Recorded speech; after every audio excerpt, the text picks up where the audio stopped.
Reform کرتے ہیں, آپ اپنی اصلاح کرتے ہیں, تو بجائے اپنی اصلاح کرنے کے کہ آپ کیا غلط کر رہے ہیں, آپ کو نظر آ رہا ہے کہ ساری قوم کدھر کھڑی ہو گئی جا کے, آپ کو پتہ چل رہا ہے, ہر جگہ آپ کو نظر آ رہا ہے. یہ جو مینار پاکستان میں کیا کیا, وہ پولیس سے پوچھیں جی یہ کیا کریں گے, جی اوپر سے حکم ہے. جدھر ہم پوچھتے ہیں کہتے ہیں جی پیچھے سے ہمیں حکم آیا ہے. تو حکم آیا کہ جناب جلسے کی ہم نے اجازت دی عدلیہ کے ذریعے, عدلیہ نے اجازت دی, 3 دن ملے وہ جلسے کی ساری پریپریشن کرنے کے لیے. کبھی پاکستان کی تاریخ میں مینار پاکستان کے جلسے پہ لاہور کو باہر سے بھی سیل کر دیا اور لاہور کو اندر سے بھی سیل کر دیا, یہ کبھی ہوا ہی نہیں ہے. جلسہ فیل کروانے کے لیے جو کوششیں کی گئیں, یہ تو اب اسی سے ہی آپ کو نظر آ جانا چاہیے کہ اگر آپ نے اتنا زور لگا کے جلسہ فیل کرنے کی کوشش کی تو وہ جو لاکھوں لوگ وہاں پہنچ گئے وہ آپ کو کیا میسج دینے آئے تھے؟ وہ دینے یہ میسج آئے کہ جس راستے پہ آپ نکل گئے ہیں اپنی بھی تباہی کر رہے ہیں, ملک کی بھی تباہی کر رہے ہیں ساتھ. خدا کے واسطے آنکھیں کھولے اپنی, یہ جس راستے پہ آپ نکل گئے ہیں یہ اس ملک کی تباہی ہے. اور اس لیے بجائے یہ ہمارے سوشل میڈیا کے بچوں کو اٹھانا, یہ ملک کی فیوچر ہے. بجائے یہ پولیٹیکل ورکر جو کہ یہ سارا اپنا ٹائم دیتے ہیں. مجھے یہ بتائیں آپ نے سوچا ہے کہ یہ جو ورکرز کو اٹھا کے جیل میں ڈالتے ہیں, آپ نے کبھی سوچا ہے کہ ان کی فیملیز کا کیا بنتا ہے؟ یہ کہ ڈیلی ورکرز ہیں ان میں سے, یہ نظریاتی لوگ ہیں, پیسے والے نہیں ہیں, یہ ایک جذبے کے جنون کے لیے نکلے ہوئے ہیں. آپ ان کو پکڑ کے 2 ہفتے 3 ہفتے بند کر دیتے ہیں, سوچا ان کے گھروں میں کیا ہو رہا ہے اور اس سے آپ اچیو کیا کر رہے ہیں. تو میں اس پہ وائنڈ اپ کرتا ہوں کہ یہ جو ہیومن رائٹس وائلیشن آپ کر رہے ہیں اور یہ جو سارا ملک کو ان چوروں کو بچانے کے لیے ساری پالیسیز بن رہی ہیں, یہ اس ملک میں نفرتیں پھیلا رہی ہیں. اور یہ ہو سکتا ہے کہ یہ ہم سب کے ہاتھ سے نکل جائے. ابھی تک تو ہم جلسہ کرتے ہیں, پرامن کر کے واپس آ جاتے ہیں. ہر جگہ عمران خان کہتا ہے کہ ہم نے قانون کے بیچ میں رہنا ہے. ہر جگہ میں کہتا ہوں کہ ہم نے کوئی تصادم نہیں کرنا. ہر جگہ اپنے لوگوں کو روکتا ہوں جو انہوں نے ظلم کیا لوگوں کے اوپر, جس طرح مارا, جس طرح ذلِ شاہ کا قتل کیا, جو غصہ تھا سارا یہاں. بار بار کہتا رہا کہ کنٹرول کرو. بار بار قرآن کی ان کو وہ بتاتا ہوں کہ اللہ کو جو سب سے زیادہ پسند ہے مشکل وقت پہ صبر کرنا, ان کو میں درس دیتا ہوں. لیکن میں آپ کو یقین دلاتا ہوں کہ اسی طرح آپ چلتے رہے, یہ آپ کے سب کے ہاتھ سے گیم نکلنے والی ہے. یہ ادھر تک پہنچ جائے گی, آپ کوئی بھی کنٹرول نہیں کر سکے. اور اس لیے اسلام آباد میں 3 دہشت گردی کے پرچے کٹ جاتے ہیں میرے. وہ بیچارہ ذلِ شاہ کو یہ ظلم کر کے تشدد کر کے اس کو مارتے ہیں, 302 مرڈر کا پرچہ میرے پہ کٹ جاتا ہے. اس لیے لوگ یہاں باہر بیٹھے ہیں, کسی کو اعتماد نہیں ہے. یہ جو گورنمنٹ میں بیٹھی ہوئی ہے یہ کوئی قانون کے مطابق تو کچھ چیز کوئی کر ہی نہیں رہی. کون سی چیز کر رہے ہیں قانون کے مطابق؟ یہ تو سارا جنگل کا قانون ہے یہاں. تو لوگ خوف زدہ ہیں کہ یہاں سے اٹھا کے لے گئے تو قتل کر دیں گے, کیونکہ انہوں نے تو پہلے قتل کرنے کی کوشش کی ہے.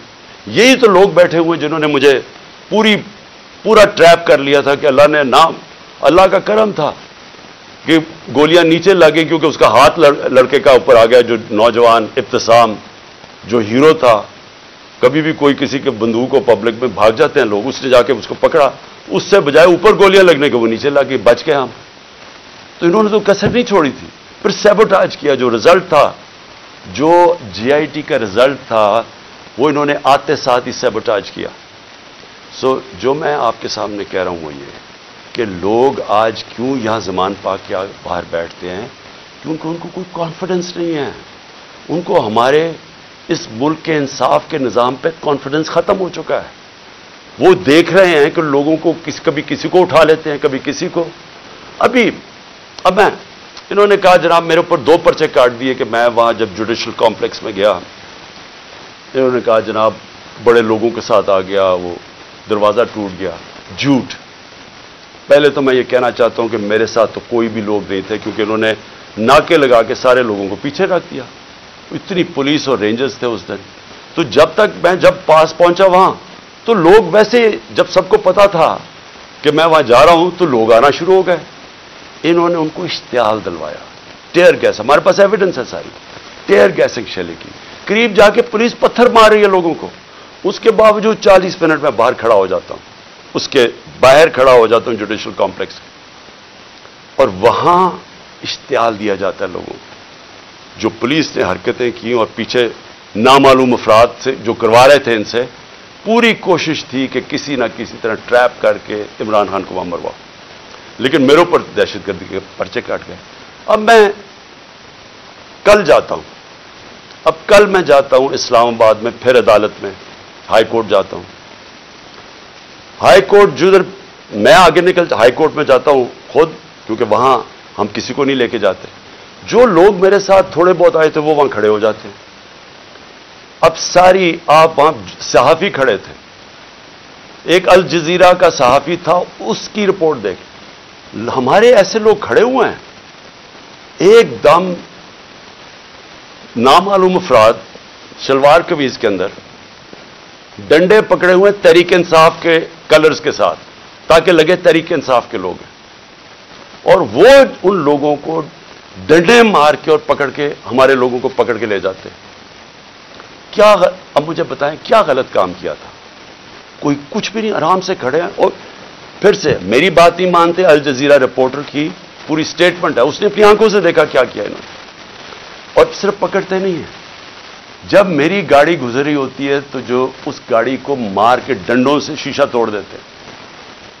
اب بتائیں کیا ہم نے کیا غلط کیا تھا؟ میں پھر سے کہتا ہوں کہ جو لوگ الیکشن چاہتے ہیں وہ انتشار نہیں چاہتے، جو الیکشن نہیں چاہتے، یہ لوگ جو یہ نامعلوم افراد اور یہ جو ان کے ساتھ لوگ ہیں، یہ کوئی الیکشن نہیں چاہتا، اس لیے انتشار چاہتے ہیں، اور انہوں نے ہمارے لوگوں کو پکڑ کے جیلوں میں ڈال دیا۔ یہاں زمان پاک میں وہ نامعلوم افراد آتے ہیں، کوئی یہاں سے جا رہا ہے کوئی چیزیں لینے کے لیے، وہاں سے پکڑ کے ان کو جیل میں ڈال دیتے ہیں اور وہاں جا کے تشدد کرتے ہیں۔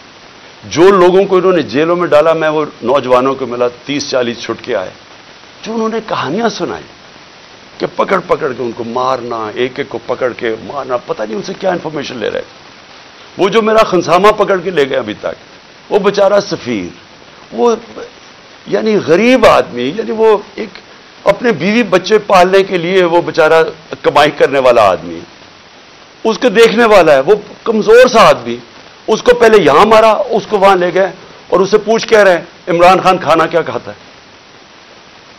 عمران خان کھانا کیا کھاتا ہے؟ وہ جب اس کو پکڑ کے لے کے گئے شہباز گل کو، اس سے پوچھے جی بتائیں عمران خان کھانا کیا کھاتا ہے؟ میرے 2 نوکروں کو انہوں نے پے رول پہ رکھ لیا تھا، جب میں پرائم منسٹر تھا ایجنسیز نے ان کو پے رول پہ رکھ لیا تھا۔ تو یہ جو کھانا کیا کھاتا ہے، کیا کسی کو شک نہیں پڑے گا کہ آپ کو کیا انٹرسٹ ہے اس کے کھانے سے؟ زہر دینے کا پروگرام ہے، کیونکہ یہ جو شہباز شریف کے 4 لوگوں کو ہارٹ اٹیک ہوا، جو گواہ تھے، اور ڈاکٹر رضوان کو، تو ساروں کو ہارٹ اٹیک ہوا، یہ کیسے ہوا ہے؟ تو یہ کھانا کیا کھاتے ہیں، وہ سفیر کو رکھا ہوا ہے، جی کھانا کیا کھاتا ہے عمران خان؟ میں جو اس پہ جو آخر میں بات کرنا چاہتا ہوں وہ یہ ہے کہ دیکھیں یہ جو حرکتیں آپ کر رہے ہیں، اس سے معاشرے میں نفرتیں بڑھ رہی ہیں۔ اس سے بالکل یہ نہ سمجھیں کہ لوگ ڈر جائیں گے۔ سوشل میڈیا کی آپ کو سمجھ نہیں ہے۔ یہ جو بچوں کو پکڑ کے لے گئے اور اغوا کر گئے اظہر مشوانی کو، اس کا پتہ نہیں ہے۔ پھر حسان نیازی سے جو کیا ہے، اس کو کبھی یہاں پکڑ ادھر سے بیل لیتا ہے، اس اٹھا کے پھر ایک اور کیس کر دیتے ہیں، وہ کیس سے بیل لیتا ہے، پکڑ کے کوئٹہ بھیج دیتے ہیں۔